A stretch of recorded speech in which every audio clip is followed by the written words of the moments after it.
పున్ను వాళ్ళ మామ వస్తాడని చెన్నై నుంచి రెడీ అయ్యి మార్నింగ్ నుంచి కూర్చుందనమాట, ఆడుతూ కూర్చుంది. సో వాళ్ళ మామ అయితే సడన్గా విజయవాడలో మిస్ అయిపోయాడు, ట్రైన్ అయితే ఎర్లీ మార్నింగ్ ట్రైన్. సో సరేలే అని చెప్పి మేము న్యూ కన్స్ట్రక్షన్ హౌస్ దగ్గరికి అలా వెళ్ళాము. అక్కడ ఉన్న పిల్లలతో ఆడుతుంది అనమాట. రోడ్ అంతా ఖాళీనే ఉంటుంది, ఎటువంటి వెహికల్స్ ఉండవు. సో నెక్స్ట్ అలానే ఈవినింగ్ అయింది అంతలో. సో మేము అలా స్నాక్స్ తినడానికి కానీ బయటకు వచ్చాము.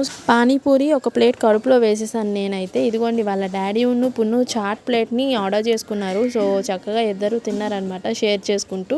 అండ్ నెక్స్ట్ వచ్చేసి అయిపోయిందండి, మేము ఇంటికి అయితే రీచ్ అయిపోయాం ఫైనల్లీ. వాడు నైట్ వచ్చేసరికి 9:30 10 అయిందనమాట రీచ్ అయ్యేసరికి. సో అందరం ప్రశాంతంగా కూర్చొని బిగ్ బాస్ వేసుకొని ఎంజాయ్ చేస్తూ తింటున్నాం అనమాట డిన్నర్. సో మీరు ఇలానే బిగ్ బాస్ చూస్తూ డిన్నర్ తినేవాళ్ళు ఎంతమంది ఉన్నారో నాకు కామెంట్ సెక్షన్లో కామెంట్ చేయండి. అండ్ ఫైనల్లీ బిగ్ బాస్ అయితే ఫైనల్ అయిపోయింది. సో తర్వాత ఏం చేయాలో ఏంటో.